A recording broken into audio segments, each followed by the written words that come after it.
sors de ta zone de confort. Projette-toi. T'as encore plein de choses à découvrir, t'as encore plein de choses à faire. Et des projets. Je pense que la notion de projet est très très importante. T'as des projets dans ta vie privée, il faut que t'en aies aussi dans ta vie professionnelle. Si tu vas voir ton manager en disant j'ai envie de bouger, ça y est, j'ai commencé à réfléchir, je pourrais faire telle formation, etc. Le manager N+1 aura peut-être pas envie que tu bouges, mais il va voir le N+2 dans ce cas-là. Et puis bouge-toi. T'as encore plein de choses à découvrir. Et c'est du bonheur.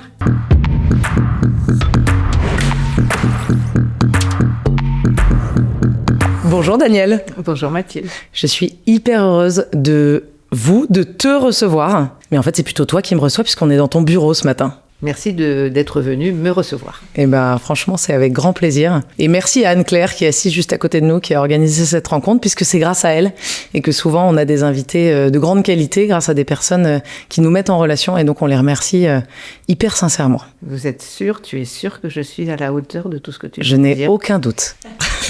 Zéro. Danielle, est-ce que tu te présenterais avec tes mots si je te croisais dans la rue et que je te connaissais pas? Qu'est-ce que tu dirais pour te présenter? Je dirais que je dirige un groupe de presse professionnel spécialisé sur des grands secteurs socio-économiques.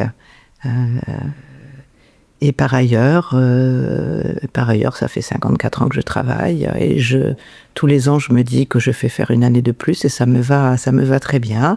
Et par ailleurs, j'ai 5 petits-enfants, 4 enfants, 5 petits-enfants et ça me va très, très, très bien aussi. C'est génial. Bon, on va discuter de tout ça. Est-ce qu'on peut repartir, Danielle, de ton enfance? Dans quel cadre est-ce que tu vivais? Tu m'as parlé quand on a préparé de ton grand-père, de la mairie, d'un univers agricole qui, je crois, a marqué le début de ta vie. Est-ce que tu veux nous raconter? Univers agricole, ça a failli, mais en fait non, okay. Parce que mon grand-père était d'une famille agricole, grand invalide de guerre, et donc il a été soigné par une duchesse, comme il y avait beaucoup pendant la guerre de 14, et après, quand il est rentré, il a envoyé une belle lettre à cette même duchesse qui lui a trouvé un boulot aux houillères, puisque je suis née à l'extrême pointe du pays minier, dans le Pas-de-Calais, à Auchel, et donc mon grand-père était dans les houillères, et il était scribouillard dans les houillères. Et mon papa était, lui, totalement valide évidemment, est rentré à 14 ans à la mine, et il a dit à ses copains que la mine, il n'y avait pas au début des années 50, plutôt au milieu des années 50, il a dit les mines c'est fini, je vais monter à Paris, et il est monté avec ma maman à Paris dans une chambre de bonne pendant 2 ans et demi et nous a laissés chez mes grands-parents. Le jardin était commun de mes parents et de mes grands-parents, donc moi ça m'a pas traumatisée du tout, j'adorais, et je passais mon temps avec mon grand-père qui m'appelait mon fût parce que c'est Pas-de-Calais, hein, c'est du... et je faisais le jardin avec lui. Alors, je suis imbattable pour faire des carottes, pour faire des pommes de terre, pour faire des haricots verts, je suis imbattable, totalement imbattable. Il vous a transmis, et peut-être à travers, ce que votre père, je ne sais pas si je parlerai de sacrifice, mais arriver à Paris, confier ses enfants à ses parents, c'est un choix. Est-ce qu'il y a eu très tôt une conviction forte autour du travail, quelque chose qui est né? Oui, alors ça, je pense que c'est plutôt grâce à mon grand-père qui était premier adjoint au maire d'une ville qui à l'époque faisait 15 000 habitants à peu près. Et donc très souvent le soir, il y avait des personnes qui venaient pour lui demander un travail. Et moi, j'étais toujours avec mon grand-père. Donc, très, très vite, je me suis dit que le travail était totalement essentiel. Je pense que c'est lui qui m'a... Et puis, j'allais le mardi, le jour du marché, j'allais avec lui aussi à la mairie. Je me mettais dans un coin et j'écoutais tout ce qui se disait. Et tout tournait beaucoup autour du travail, de l'emploi. Ok, et donc, ça m'a marqué. Ouais, la conviction dès le plus jeune âge que certains sont en grande difficulté et après, vous leur avez... dédier une partie de votre vie et de vos actions et on va y revenir. Et en fait, c'est une conviction pour moi de toujours créer des emplois. Et j'avais pas du tout conscience de ça. Puis il y a une quinzaine ou une vingtaine d'années, il y a plusieurs personnes qui m'ont dit « Mais Danielle, pourquoi tu cours comme ça à créer des emplois ?» Et c'est comme ça que je me suis remémorée. Je me suis dit « Je pense que c'est ça. » Ça vient depuis le tout début. Oui, exactement. Quand vous étiez une toute jeune fille, Danielle, ou une petite fille, vous vous rêviez comment? Je sens que j'alterne entre le tutoiement et le vouvoiement, mais je vais me stabiliser. Je promets. C'est important. Comment je me voyais? Je me projetais pas quand j'étais toute petite. Non, je crois que je me projetais pas vraiment. Je me projetais beaucoup plus dans la vie privée, d'être avec mes parents, d'être avec l'ensemble de ma famille. Vous voyez, parce que c'était quand même un peu dur de ne pas être avec papa et maman. Mais j'avais ma grande sœur quand même, qui était là, qui avait 3 ans de plus que moi. Donc non, je ne me projetais pas du tout professionnellement. Non. Vous n'aviez pas de rêve de théâtre, d'être vétérinaire Si, j'avais le rêve du théâtre, pardon. C'est vrai ? J'avais le rêve du théâtre. Je passais mon temps on me mettait toujours sur la table, par exemple, pour déclamer, j'avais je suis allée après pendant les grandes vacances, j'allais tout le temps, quasiment toutes mes vacances, je retournais dans le Pas-de-Calais parce que j'étais très attachée au Pas-de-Calais et il y avait rien. Et je faisais donc ce qu'on appelait ça je faisais des sortes de kermesses. Et avec ma copine, pendant un mois, on préparait plein de petites choses pour vendre à la kermesse et on faisait un vrai spectacle. Et donc, on inventait des petites scènes. Je connaissais aussi un certain nombre de petites scénettes et on faisait un vrai spectacle. Donc, on était 5 ou 6. Et j'ai fait ça pendant des années. Puis après, évidemment... Ça vous ramenait quelques francs ? Ouais. Un jour, ça nous avait ramené quand même, c'était 50 francs. C'est énorme. C'était énorme. Ah ouais. C'était énorme, j'adore. 50 francs. Hein. Alors, j'avais acheté des choses, hein. Donc fallait déduire. J'avais pas ma marge brute. C'est le début de l'entrepreneuriat. Mais je crois que c'était... Je suis même quasiment sûre que c'était ma grand-mère. Ah non, c'était peut-être avec mes économies que je payais, parce qu'on faisait des petits objets en plâtre. Donc, il fallait acheter du plâtre et puis, les petits coffres aussi. Puis après, d'une année à l'autre, on les retrouvait.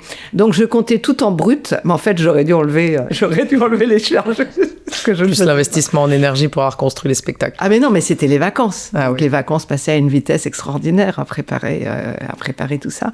Et il y a une chose assez extraordinaire, c'est que je retournais après voir ma grand-mère et puis après, elle est décédée, et ma marraine qui habitait toujours là-bas. Et un jour, je me promenais et je vois le même spectacle. Mais j'étais ahurie. Le même spectacle ? Enfin, le même. Non, c'était pas le... Ouais. Ils étaient des enfants qui étaient réunis la même scène. Et qui faisaient une petite kermesse, quoi. Génial. Voilà, ça m'a beaucoup marqué. Je me suis dit, c'est bien. J'ai transmis quelque chose dans une ville qui est passée du pays minier. Après, ils sont passés au textile. Ils sont passés au début de l'industrie aussi. Rien n'a marché. Donc aujourd'hui, je suis retournée quand ma grand-mère est morte. Je me suis baladée dans le centre-ville, tout le centre-ville fermé. Alors que le centre-ville, on appelait ça comment on appelait ça déjà je sais plus, ça n'a pas d'importance. Il y avait 2 cinémas, il y avait, je me souviens, le grand magasin qui s'appelait au Reflet de Paris. Vous voyez, le grand magasin et tout ça était fermé. C'était ça, mais j'ai pleuré.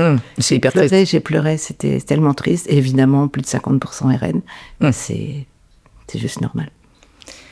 Est-ce que vous étiez une bonne élève, Danielle ? Oui. Ouais, hyper appliquée ?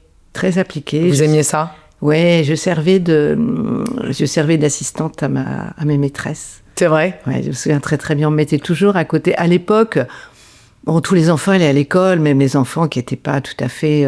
qui avaient sans doute pas un QI, même aux alentours de 100. Et j'étais toujours à côté. Je me souviens, pendant 2 ans, j'étais à côté d'une petite fille qui avait beaucoup de mal. Et la maîtresse me mettait à côté, pendant les 2 Pour l'aider. Pour l'aider. Et j'aimais beaucoup ça. J'aimais beaucoup. Canon. Vous êtes rentrée à l'AFP à 21 ans ? Oui. Racontez-nous ce moment-là. Quand je suis rentrée à l'AFP, alors ça c'était... Je suis passée du théâtre, donc le théâtre, ma grande passion. Je suis passée du théâtre au journalisme. Et puis je suis rentrée j'ai eu le bonheur de rentrer à l'AFP dès que j'ai eu mon diplôme de Sciences Po en poche. Et j'étais... Alors on m'appelait la petite majorette. Et moi, ça m'énervait parce que j'avais été major. Donc, tout le monde m'appelait la petite majorette. Et j'étais dans un état, ça me foutait dans un état. Mais j'étais fière, j'étais tellement fière que mon rêve, la professionnelle, se réalise. En fait, profondément, je pense que je voulais être écrivain, ou écrivaine plutôt maintenant. Mais je me sentais pas du tout capable. Par contre, le journaliste, c'était déjà écrire beaucoup, et c'est quelque part pour moi une énorme revanche sur la vie. Donc j'étais très très très fière. Vous étiez entourée de quel type de personnes ? Est-ce qu'il y avait déjà beaucoup de femmes à l'époque ? C'était comment ? Il y avait très... Enfin, Non, il y avait très très peu de femmes. Je crois qu'au reportage économique, je suis passée au bout d'1 an au reportage, j'étais 1 an au desk et puis après je suis passée au reportage. Il y avait, je crois qu'il n'y avait qu'une femme. Non, il y avait 2 femmes.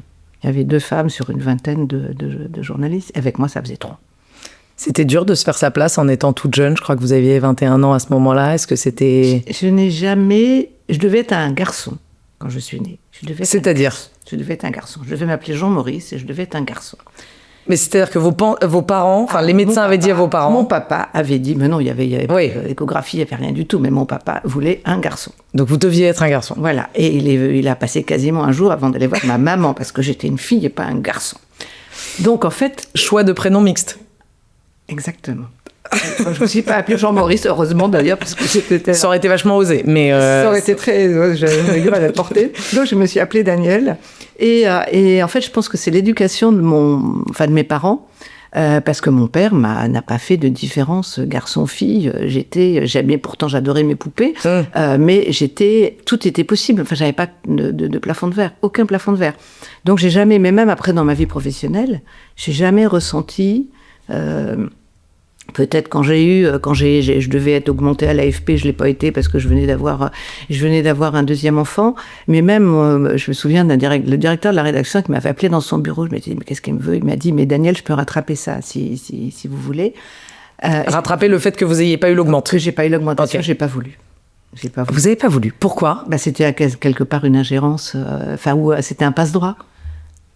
Vous voyez, donc j'ai pas voulu. Donc j'ai rattrapé après, et puis après j'ai quitté, donc bon, j'ai rattrapé après aussi. Voilà. Vous avez toujours eu confiance en vous, je vous sens Non, j'ai jamais forte. eu confiance en moi. Ah non, ouais. non. À chaque fois, c'était des montagnes. Non, j'ai pas du tout confiance en moi. Par rapport aux... Enfin, je sais pas comment l'exprimer d'ailleurs, peut-être par rapport aux autres. J'avais pas confiance en moi. Chaque fois, c'était une montagne. Mais intrinsèquement, j'aurais été une fille ou un garçon, c'était pareil. C'était pareil. Voilà. C'est en ça où j'avais confiance en moi. Ok. Qu'est-ce qui vous a décidé à quitter l'AFP ? Et là, ce qui m'intéresse, derrière, c'est pourquoi est-ce qu'il faut quitter au bon moment et peut-être ne pas attendre d'être moins dans la lumière, d'être moins valorisé, d'être chassé. J'ai l'impression que vous avez choisi à chaque fois. Ah oui. Là, j'ai vraiment choisi, mais j'ai eu beaucoup de chance à l'AFP parce qu'on lançait des produits économiques et je me suis dit, moi, ça m'intéresse beaucoup. Donc, j'ai travaillé sur la création de produits économiques pour les entreprises. Donc, j'ai fait tout ce qu'on devait faire, en fait, pour être manager et puis entrepreneur. J'ai conçu, j'ai fait un audit, je suis allée voir. Et puis, à l'AFP, il n'y avait pas de tarifs, les tarifs pour les journaux. Donc, il fallait faire des tarifs.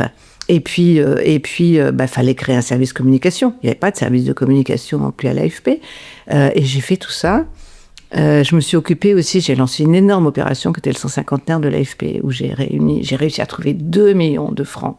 Et 2 millions encore en échange marchandises. J'ai fait venir 250 patrons de la presse mondiale pendant 3 jours. J'ai fait une exposition à Beaubourg. J'ai fait un livre que j'ai écrit en grande partie.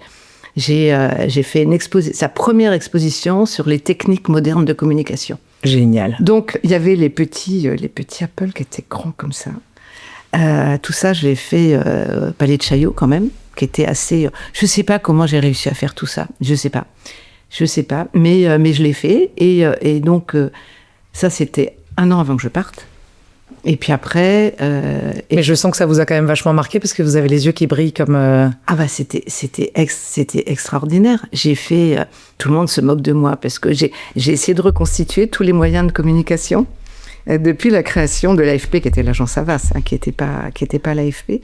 Donc en démarrant des pigeons voyageurs, puis j'ai pris et puis j'ai fini par... j'avais 2 huissiers, un huissier à Paris, un huissier à Pékin. Combien de temps met une dépêche à arriver à Pékin. J'ai fait un beau tableau de tout ça. Et puis...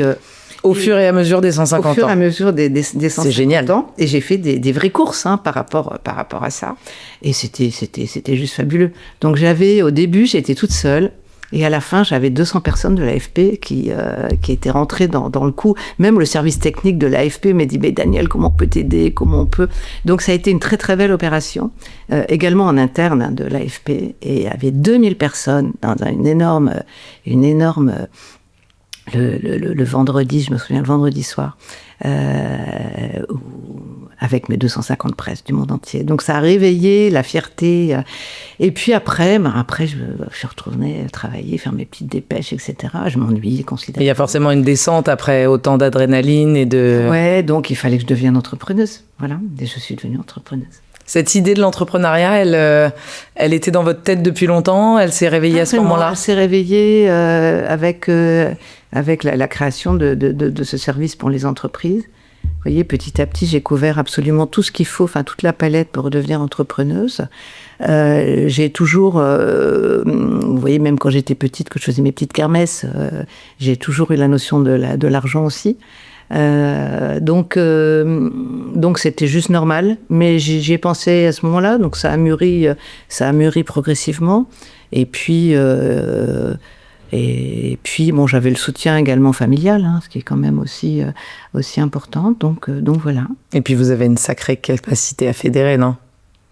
J'aime bien fédérer. Ah ouais. J'aime bien fédérer autour d'un objectif, autour d'une passion, autour d'un événement, autour de tout ce que j'ai envie de faire aussi et de transmettre. Je suis pas un animal solitaire, hein.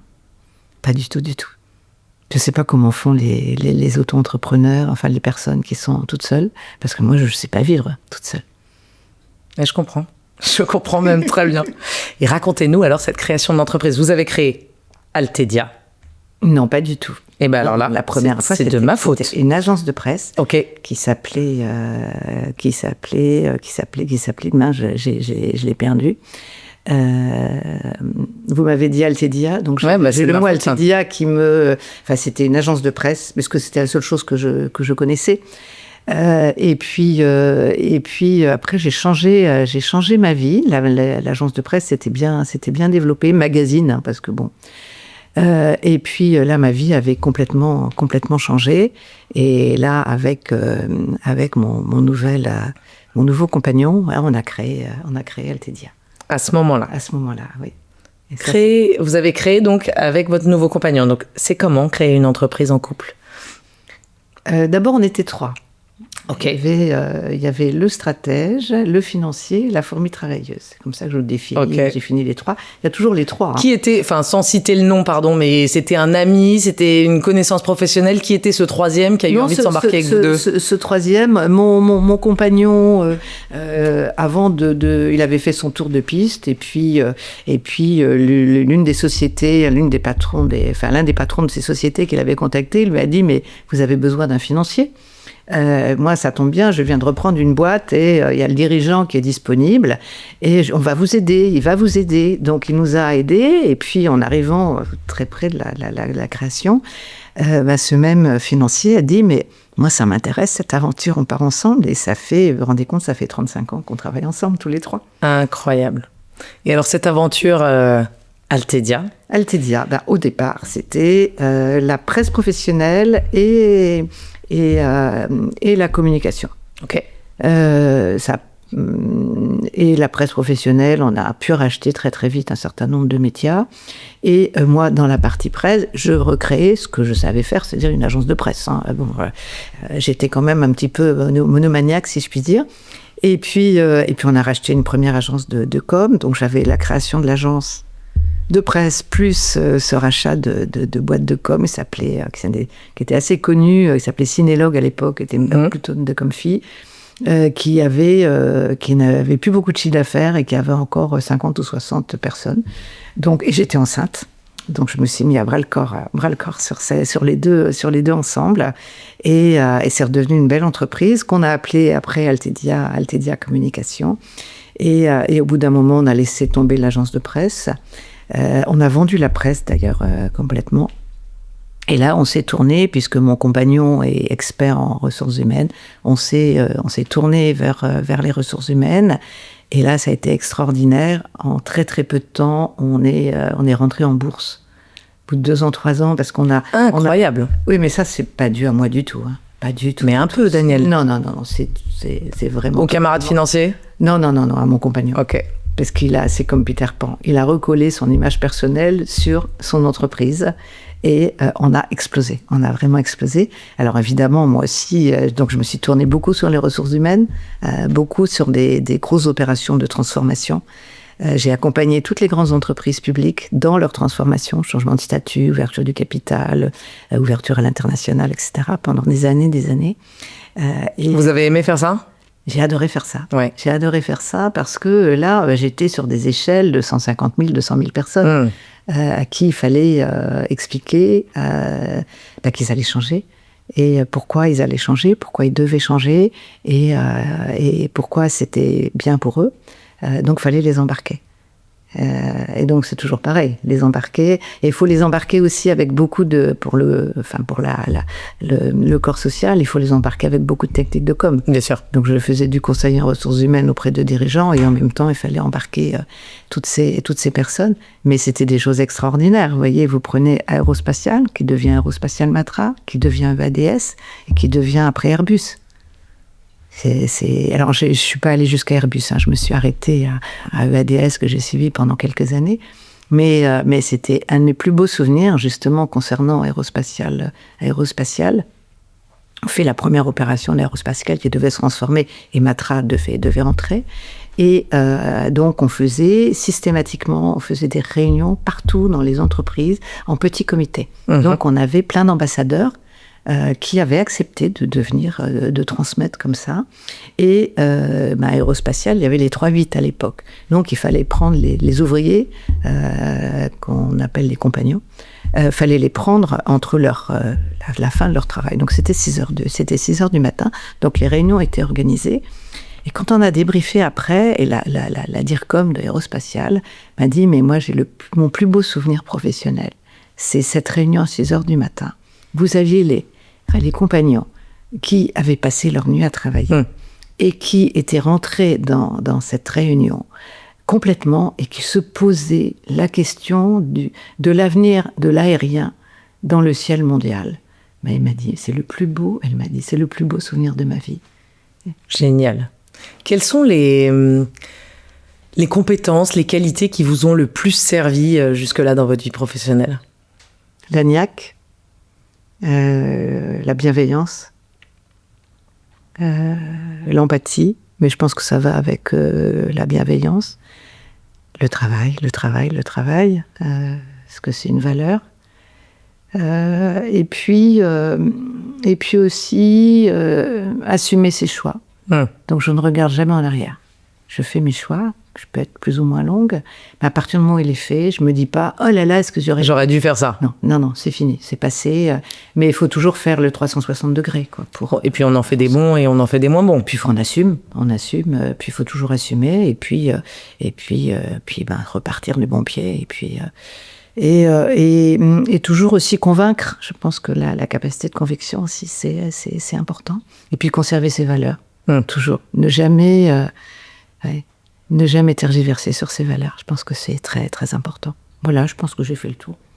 Est-ce que votre style de leadership, de management a évolué au fur et à mesure des années? C'est une bonne question. Je pense que j'étais plus directive quand j'étais plus jeune. Et maintenant, c'est plus par la conviction que j'entraîne. Mais je pense que j'étais en même temps et aussi un point très très important, c'est que on demande aux autres ce que l'on fait soi-même. Ça, c'est aussi très très important. Donc ça, je l'ai fait tout de suite. Donc j'étais capable, quand la société était petite, de remplacer toutes les personnes. Vous voyez ? Et ça, vous saviez faire. Très important. Je savais faire. Même aujourd'hui encore, je sais faire. Bon, j'aurais jamais pu diriger une grande entreprise. Parce que là, on perd complètement le lien. J'étais faite pour diriger des PME. Mais je pense que c'est aussi un élément important. Donc peut-être que j'étais quand même un peu plus directive. Et puis après, je pense qu'aussi un autre élément, c'est faire confiance. Faire confiance aux autres. Et faire confiance aux autres, pour ça, il faut travailler en équipe. Il faut avoir envie de travailler ensemble, de co-construire aussi. Donc c'est encore un élément, c'est ne pas décider seul, décider en équipe. Je pense que tout ça, ça fait beaucoup de choses déjà. C'est déjà pas mal. Ok, merci pour cette réponse.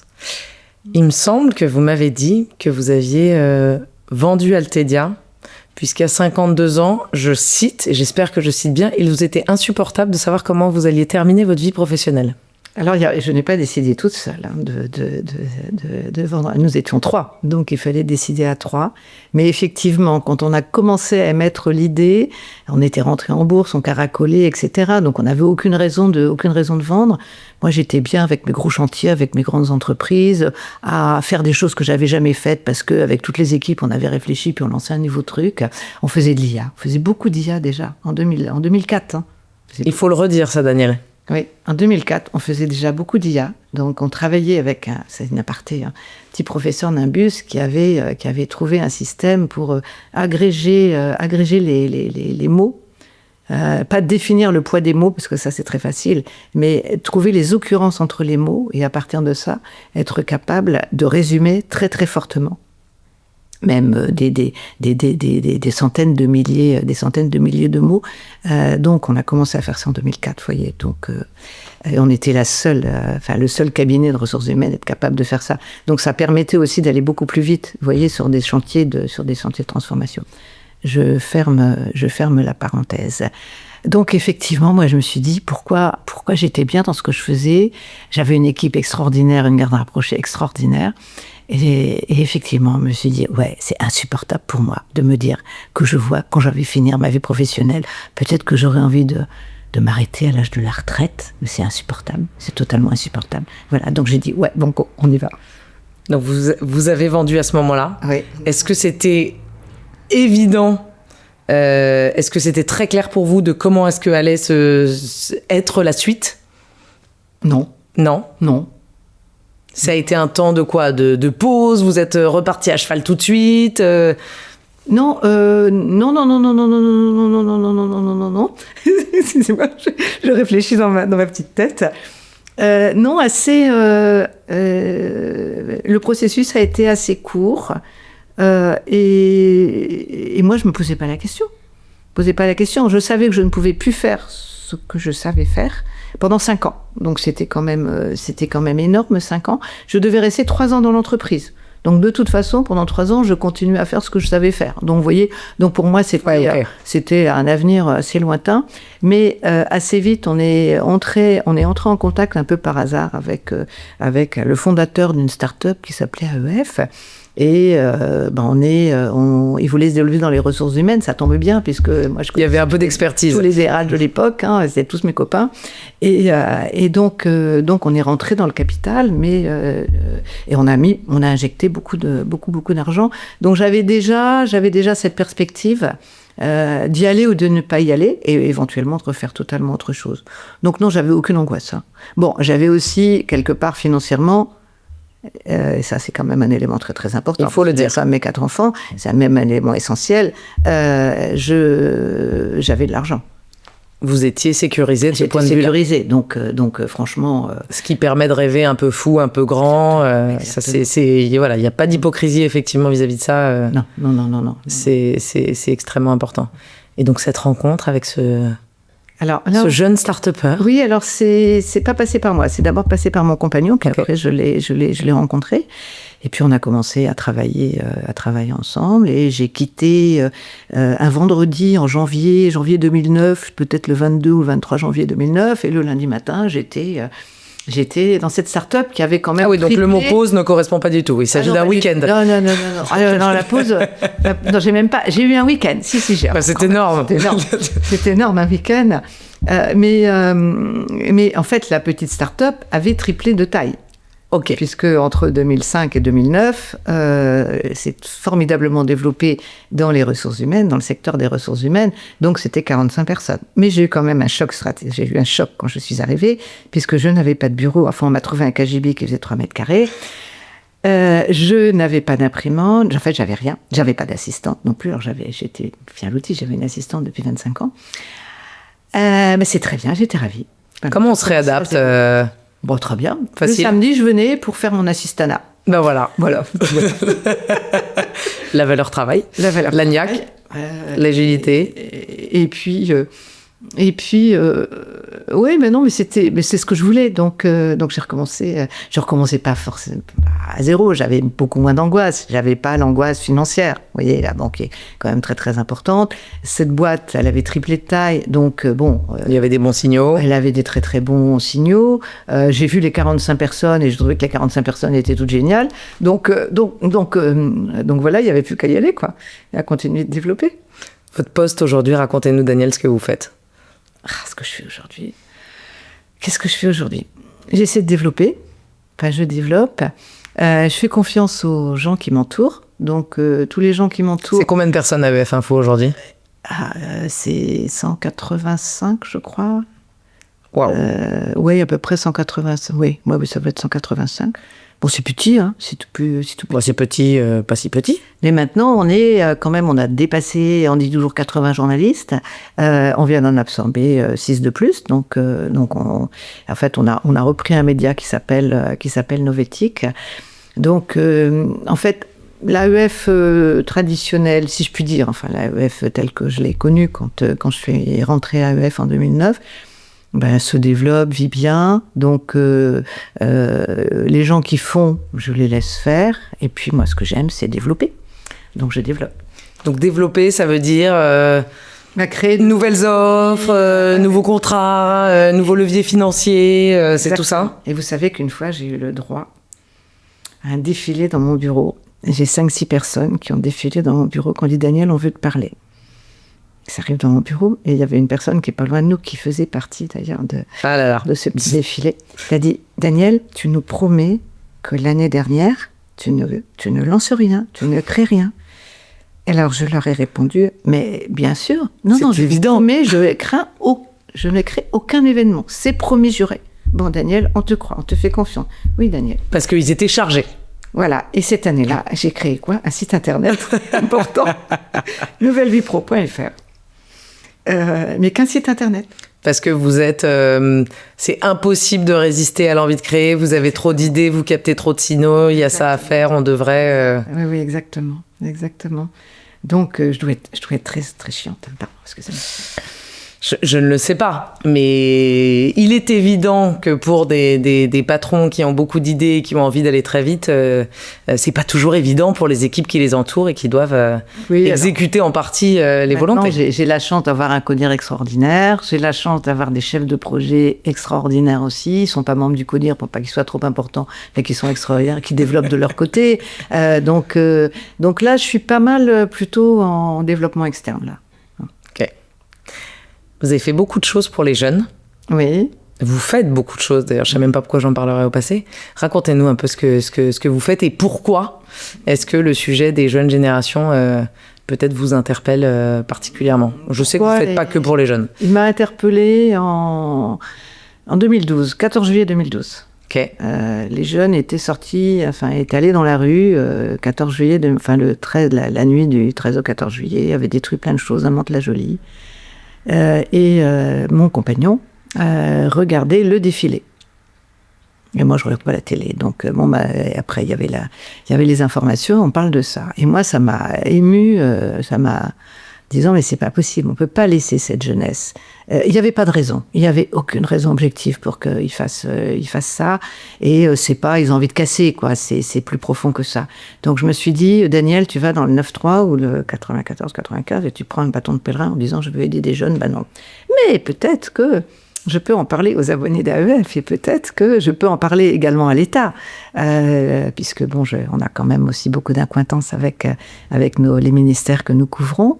Je me suis dit, allez, Danielle, tu y vas. Je suis allée voir le DIRCAB, l'IRCAB de l'époque de Sapin, qui avait été DRH d'ADF, donc ça tombait bien, je le connaissais très très bien, on a fait plein de choses ensemble. J'ai dit, j'ai envie de lancer un truc là. Il me dit, Danielle, vas-y. Et puis j'ai dit, je vais aller côté éducation nationale. l'éducation nationale porte close.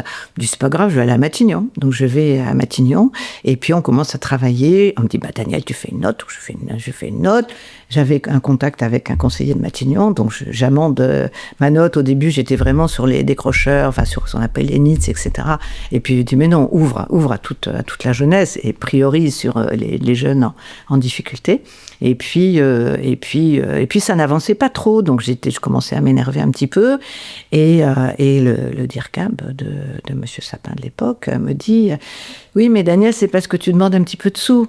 Je lui dis, c'est pas grave, la petite PME va prendre tous les risques et puis on y va. Le lendemain, j'avais mon comité de pilotage. J'avais tout le monde. Et moi, j'avais amené les milieux économiques. Et puis, là, j'avais quelqu'un de Matignon, j'avais quelqu'un de Sapin. Et puis, j'avais quelqu'un, à l'époque, on appelait la Direct, maintenant c'est la Drietz, qui m'a vraiment ouvert. J'ai beaucoup travaillé avec lui, qui m'a ouvert les portes des missions locales. J'avais une réunion par mois avec les missions locales. Et on est sorti du bois. Et là, c'était le premier jour, le premier matin, a été d'une angoisse, vous ne pouvez pas savoir. Parce que ces brillants esprits nous avaient tous dit, à Karine et à moi, la directrice des événements, il ne faut surtout pas leur demander de s'inscrire aux jeunes, parce qu'ils ne veulent pas être encartés, ils ne veulent pas être empaquetés. Donc on ne sait pas qui viendra. À 11h30, nous avions le Premier ministre, nous avions le ministre du Travail et nous avions le ministre de l'ESS. 9h, personne. Et je me souviens, il y avait Karine et moi, on se croisait. Ça va? Oui, super. Oui, bien sûr. Super. 9h30, personne. 10h moins le quart, 3 gamins.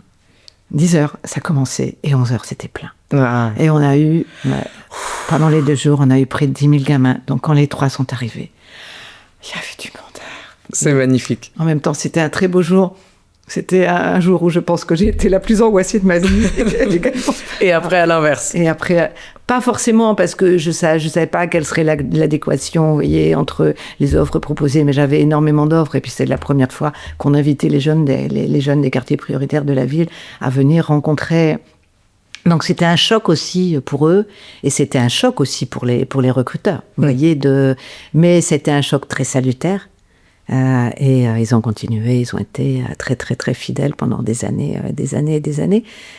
Et on est allé dans d'autres régions, donc maintenant c'est plus de 40 000 gamins par an. On a toujours 70% de jeunes des quartiers prioritaires de la ville, et c'est que du bonheur. Ce qu'on voudrait, c'est que tous ces jeunes qui veulent entrer dans la société par le travail, on les laisse rentrer. Eh bien, c'est pas le cas cette année du tout.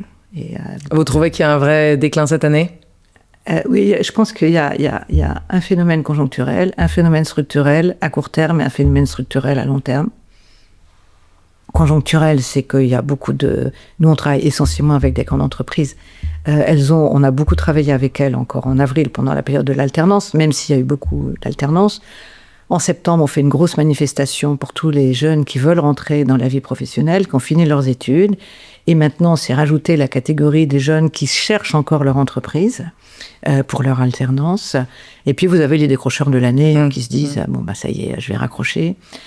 Et je savais que l'année serait dure à cause de cette conjoncture. Vous avez, deuxième phénomène aussi, la baisse des aides à l'apprentissage, donc qui a donné un coup de frein. Je pense qu'on ne peut pas dire que c'était un effet d'aubaine avant. Mais bon, j'en ai beaucoup discuté avec des DRH qui me disaient « Daniel, il m'en fallait 50, j'en prenais 100, j'en prenais le double. » Parce que les aides de l'État me permettaient de financer les 50% autres, mais maintenant je ne peux plus. Je suis obligée. Et plus le fait qu'il y a beaucoup d'entreprises elles ont laissé ouvert pour l'alternance, mais sinon elles ont arrêté le recrutement. Puis le phénomène à plus long terme, c'est l'IA. Et ça, je pense que beaucoup d'emplois de petites mains qui permettaient aux jeunes d'entrer dans la vie active, eh bien demain disparaissent. Demain vont disparaître. Vous voyez, donc il y a 3 phénomènes. Donc déjà en avril, je me disais ça va être une catastrophe notre spéciale rentrée, et ça a été une catastrophe notre spéciale rentrée. En une journée, on a eu 12 000 jeunes. Vous vous rendez compte? D'habitude, c'est en 2 jours qu'on les a.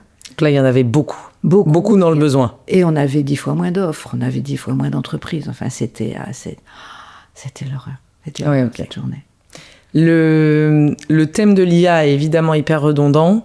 On parle effectivement beaucoup des jeunes, des petites mains, et vous avez raison, c'est un très bon point d'entrée pour eux pour entrer dans les entreprises. Je peux pas m'empêcher de penser que l'autre pan de la population qui va probablement beaucoup subir, ce qu'on appelle les seniors, donc les plus de 45 ou les plus de 50 ans, une entreprise vient d'annoncer suspendre plus de 11 000 postes à travers le monde de personnes qui seraient inaptes à travailler sur l'IA. Je ne peux pas m'empêcher de penser que par derrière... Cette même entreprise a dit on a donné sa chance à tout le monde. Et ceux dont on a vu qu'ils n'étaient pas capables d'eux, effectivement... Bon, mais au départ, c'était quand même... Ils ont donné leur chance à tout le monde. Ils ont fait des formations pour tout le monde. Mais donc c'est quoi? C'est sur la base de, et je suis hyper intéressée par votre point de vue, c'est sur la base de gens qui se sont même pas inscrits aux formations, qui n'ont pas eu les... J'ai pas les détails. Alors bon, est-ce que après c'est de la com, un récit, etc. Mais effectivement, il y a aussi, si vous voulez, quand les seniors disent à partir de 50 ans, mais moi j'ai plus besoin de me former, ça sert plus à rien. Ça c'est impossible. Bon, c'est impossible, vous voyez. Impossible. Donc il y a sur les seniors, il y a des torts de tous les côtés. Donc, il y a les personnes qui disaient à quoi ça sert maintenant, c'est terminé. Les organisations syndicales qui étaient bien plus contentes que les seniors prennent leur chèque. Et les entreprises qui disaient je vais reprendre des jeunes à la place. Donc, c'était un consensus mou et on les envoyait à France. Mais un vrai consensus, peut-être même pas mou du tout d'ailleurs, vous voyez. Donc là maintenant chacun réfléchit et puis je pense que à chaque fois qu'il y a une réforme des retraites, de toute façon, ça a repoussé le maintien des seniors dans l'emploi. Aujourd'hui, c'est encore 2 ans de plus. Et je pense que, mais effectivement, nous avons beaucoup travaillé sur on a des chantiers pro bono comme ça. Donc après les jeunes, on a pris les seniors. Le maintien dans l'emploi, maintenant, c'est quand même une priorité dans beaucoup d'entreprises. Donc le fait de mieux les former, donc c'est peut-être un peu, enfin je sais pas là, je sais pas, mais c'est peut-être un peu l'inverse qui va se passer. Parce qu'aujourd'hui, si vous voulez, les jeuns, et c'est normal, au bout de 2-3 ans, ils ont envie de quitter, d'aller voir autre chose, etc. Je trouve ça très très bien. Moi, j'ai fait ça, j'ai pas fait ça au bout de 3 ans, mais bon. Donc je trouve ça très bien. Mais il y a un renouvellement des jeunes générations dans l'entreprise qui est quand même très très très très forte. Faut former quelqu'un et 3 ans après ou 4 ans après, il part. Faut recommencer. Alors que vous lui avez donné quand même, vous lui avez passé de rien du tout à chef de projet. Je pense à une personne en particulier, un chef de projet en même pas 5 ans. Elle a plus que doublé son salaire, etc. Donc elle a eu sa chance dans l'entreprise et c'est normal, elle part. Bon, ça coûte globalement plus cher à l'entreprise que de garder ses seniors parce qu'il faut recommencer, etc., etc. Donc peut-être que la notion d'argent va prendre moins d'importance, qui était quand même le critère quand même majeur auprès des entreprises. Et puis, si c'est si compliqué ça de former aussi à l'IA, avoir des personnes qui ont été formées à l'IA et qui sont des piliers dans l'entreprise, peut-être aussi qu'on renaclera 2 fois avant de leur dire apprenez à aller voir ailleurs. Peut-être, mais je sais pas. Vous voyez, c'est un peu compliqué. Après, moi, je suis une acorisible optimiste, donc il y a eu Gutenberg, il y a eu l'arrivée aussi d'Internet quand même. On disait aussi que ça allait supprimer plein d'emplois, etc. Maintenant, on dit que l'IA, donc ça veut dire aussi se transformer et accepter cette transformation. Et puis, se former. Non, mais ça, vous avez totalement raison. Et les entreprises, le gouvernement ont probablement leur part de responsabilité. Les seniors eux-mêmes doivent se maintenir employables, désirables, formés. Et on peut pas accepter à aucun moment que ce soit que je n'ai plus rien à apprendre ou ça, c'est pas mon sujet. Il me reste 10 ans à faire, 15 ans à faire, mon Dieu, c'est une vie. Et puis, quand il y a des postes qui se libèrent dans l'entreprise, postuler, sortir de sa zone de confort. Il faut sortir de sa zone de confort. Alors, c'est un peu compliqué, mais bon... c'est important. Si on y va avec la fleur au fusil, on y arrive. Hein. Bon, et puis vous le dites, j'allais dire, sur cette dernière injonction qui est de dire les seniors sont totalement dépassés par le digital. Vous avez dit, Daniel, en 2000 et des brouettes, je crois 4... On faisait déjà de l'IA, et puis la très grande majorité des seniors ont quand même participé, voire créé les dernières transformations digitales qu'on a connues. Donc, exactement. Ne l'oublions peut-être pas. Donc, il faut accepter de transformer, il faut accepter de bouger ses petites cellules et sa zone de confort. C'est aussi très, très important. Daniel, vous avez 73 ans et vous allez nous parler de toutes les envies que vous avez. Qu'est-ce que vous diriez à quelqu'un qui a 55 ans, qui est dans son entreprise depuis un peu de temps, qui, pardon l'expression, vivote un peu en attendant un monde meilleur, c'est-à-dire souvent la retraite, mais en fait qui peut venir dans 10 ans, voire beaucoup plus. Qu'est-ce que vous avez envie de lui dire ? Ce que je viens de dire, sors de ta zone de confort. Surtout, projette-toi. Projette-toi, t'as encore plein de choses à découvrir, t'as encore plein de choses à faire. Et des projets. Je pense que la notion de projet est très très importante. T'as des projets dans ta vie privée, il faut que t'en aies aussi dans ta vie professionnelle. Si tu vas voir ton manager en disant j'ai envie de bouger, ça y est, j'ai commencé à réfléchir, je pourrais faire telle formation, etc. Le manager N+1 aura peut-être pas envie que tu bouges, mais il va voir le N+2 dans ce cas-là. Et puis bouge-toi. T'as encore plein de choses à découvrir. Et c'est du bonheur. Ah ouais. Canon. Vous avez envie de quoi, Daniel, pour la suite ? Déjà, vous écrivez, et on n'en a pas encore parlé. J'écris. Vous allez écrire ? On s'est dit ça ? Ouais, j'aimerais, mais... Ouais, si, j'aimerais. Mais alors là, vous savez, il y a le côté... écrivaine... Non, mais j'ai pas confiance en moi. Donc, mais si, non, mais Daniel, vous avez toutes les raisons d'avoir confiance en vous. Mais mon problème, par rapport à l'écriture, c'est qu'il faut du temps, et il faut se poser. Et par exemple, j'aurais très très envie de raconter l'histoire d'Auchel à travers ma propre histoire personnelle aussi, vous voyez.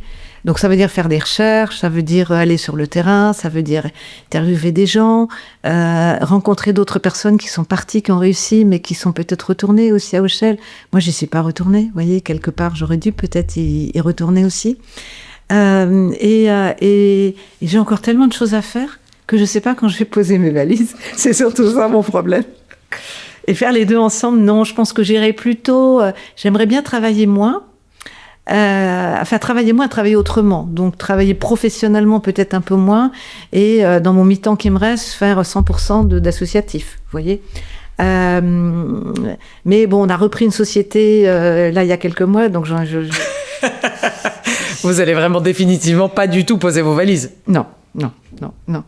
Mais je vais quand même essayer un peu l'année prochaine de faire plus d'associatif. Mais je ne sais pas si je vais y arriver. Il faut que maintenant, l'entreprise qu'on a repris, qui était quand même en grande difficulté, il faut la remonter. Ouais, Donc c'est du boulot. Ok. Vous travaillez toujours comme une dingue ? Il faut répondre ? Ouais. Malheureusement, oui. C'est vrai. Oui. Mais j'ai mes petites périodes quand même. Je m'occupe quand même beaucoup de mes petits-enfants. Donc, ça, c'est génial. Les petits. Vous arrivez à avoir du temps ou à créer du temps, puisque il faut le temps, on le décide. Hein. Il suffit de le décider. Sinon, on le fait pas. Sinon, je le fais pas. Donc, tous les vendredis, à 15h, je vais chercher mes petits-enfants à l'école. Pas tous, parce que comme ils sont à des endroits différents. Bien sûr. Mais 2 d'entre eux à 15h, et puis à 5h moins le quart, la plus grande qui est en 5e, où je reviens à 4. On achète une crêpe au Nutella, pas moi, j'avais le Nutella, pour les 4, et puis c'est très bien parce que on a une demi-heure de marche à pied, ils se racontent leurs petites histoires, comme ça je bénéficie de toutes les petites histoires. Oh oui, on en a marre de Paola, on en a marre de ceci, et puis elle m'a encore dit mamie, j'ai eu un 19, alors les autres, oui moi aussi moi j'ai eu 20, ah oui mais quand même, oui c'est parce que, donc c'est tellement bien. Non mais Et mon petit-fils de 4 ans qui me dit « Mamie, en sortant de l'école, mamie, on va à la librairie. Tu vas m'acheter un ananas, s'il te plaît, mamie ?» Et nous allons acheter un ananas avec Timothée. C'est extraordinaire et en fait j'adore ce que ça... au-delà des moments de qualité extrême qui vont durer toujours et du cadeau que vous leur faites et que vous faites, l'image de la grand-mère, chef d'entreprise, qui travaille comme une dingue mais qui arrive à avoir ce moment dans son agenda est extraordinaire. Enfin, personne ne m'a jamais raconté ça. Écoutez, j'en sais rien. Mais j'adore. J'en sais rien, mais si vous voulez, je vous ai parlé de mes jeunes années. Mes grands-parents ont été essentiels pour moi, très très importants. J'aimais autant mes grands-parents que mes parents, j'ai appris à mes enfants à aimer autant leurs grands-parents que leurs parents.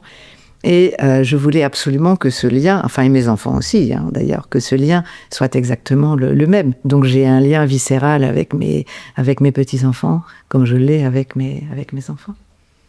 Canon.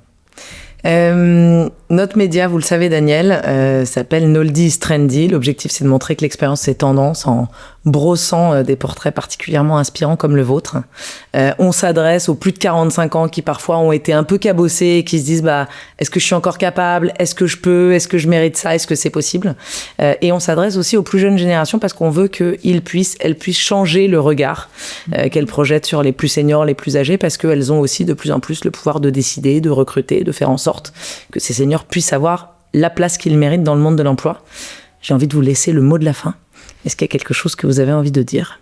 Mais je veux dire que pour les jeunes respectent les personnes plus âgées, il faut que ces personnes plus âgées aient autant de projets que les jeunes et qu'elles aient envie de l'avant. Envie d'aller de l'avant. Et les jeunes vous respecteront. Si vous faites comme eux et si vous avez plein de choses dans votre tête et que vous disiez demain, je vais avoir une idée de plus. Et les jeunes, ils ont 1000 idées à l'heure. Donc, peut-être pas 1000, mais au moins 500 idées à l'heure. Trop bien. Daniel, un immense merci pour cet échange. Moi, je me suis régalée. Je suis restée sur le vouvoiement. Me dites pas que je vous fais peur quand même.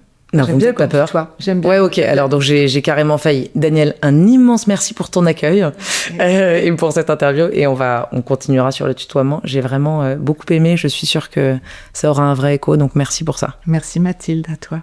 Si vous avez aimé l'interview de Daniel, au moins autant que moi, alors abonnez-vous. Et surtout, n'oubliez pas l'essentiel. L'expérience, c'est tendance. À la prochaine.